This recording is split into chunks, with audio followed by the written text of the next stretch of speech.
जब देवराज इंद्र के ब्रह्म हत्या के पाप को 4 हिस्सों में बांटा। भागवत पुराण के अनुसार स्त्रियों के मासिक धर्म को लेकर एक विचित्र बातें बताई गई हैं। इस बारे में एक पौराणिक कथा मिलती है। वैज्ञानिक मतों को मानने वाले लोग इस बात पर विश्वास ना के बराबर करते हैं। पुराणों के अनुसार एक बार देवगुरु बृहस्पति, जो देवताओं के राजा इंद्र के स्वभाव से नाराज होकर उन्होंने देवलोक का परित्याग कर दिया। इसी दौरान असुरों ने देवलोक पर आक्रमण कर दिया और इंद्र को इंद्रलोक छोड़कर भागना पड़ा। तब इंद्र ब्रह्मा जी के पास गए और उनसे मदद मांगी।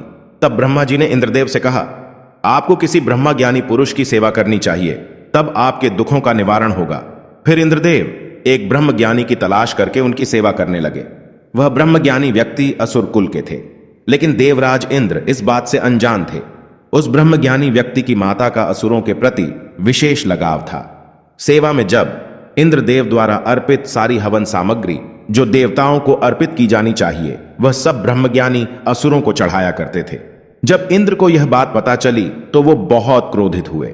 उन्होंने उस ब्रह्मज्ञानी व्यक्ति की सर काट कर हत्या कर दी। हत्या करने से पहले इंद्र उस ब्रह्मज्ञानी को अपना गुरु मानते थे और गुरु की हत्या करना घोर अपराध है। इसी कारण उन्हें ब्रह्म हत्या का दोष लग गया। यह पाप एक भयानक दानव के रूप में उनका पीछा करने लगा। फिर इंद्रदेव ने शिव जी की शरण ली।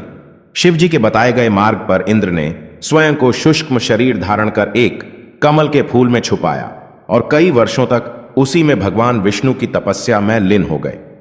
जब भगवान विष्णु प्रसन्न होकर इंद्र को दर्शन दिए और ब्रह्म हत्या के दोष से मुक्ति पाने का एक सुझाव बताया।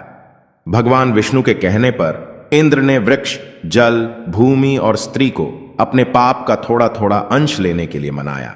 इंद्र के कहने पर वह सब मान गए और इंद्र के पाप के भागीदार बने। इंद्र ने उन्हें एक एक वरदान देने की भी बात कही। सबसे पहले वृक्ष ने ब्रह्म हत्या के पाप का 1/4 हिस्सा लिया, जिसके कारण साल में एक बार वृक्ष के सारे पत्ते सूख कर झड़ जाते हैं। इंद्र ने पेड़ को अपने आप जीवित होने का वरदान दिया। इसके बाद जल ने 1/4 हिस्सा लिया तो जल को गंदगी से बहना पड़ा। इंद्र ने जल को वरदान दिया कि जल को अन्य वस्तुओं को पवित्र करने की शक्ति होगी। तीसरे पड़ाव में भूमि ने ब्रह्म हत्या का दोष इंद्र से लिया। बदले में इंद्र ने भूमि को वरदान दिया कि भूमि पर आने वाली कोई भी चोट से उसे कोई असर नहीं होगा और वो फिर से ठीक हो जाएगा। आखिर में ब्रह्म हत्या का दोष स्त्री ने लिया। बदले में स्त्रियों को मासिक धर्म की पीड़ा से गुजरना पड़ता है। इंद्र ने स्त्री को वरदान दिया कि स्त्रियों को हर महीने मासिक धर्म होगा, लेकिन महिलाएं पुरुषों की अपेक्षा कई गुना ज्यादा काम का आनंद उठा सकेगी और मां बनने की सौभाग्य प्राप्त करेगी। पौराणिक मतों के अनुसार स्त्रियां ब्रह्म हत्या का पाप सदियों से उठाती आ रही हैं, इसलिए उन्हें ऐसी स्थिति में किसी भी धार्मिक स्थल या मंदिरों में जाने की इजाजत नहीं होती।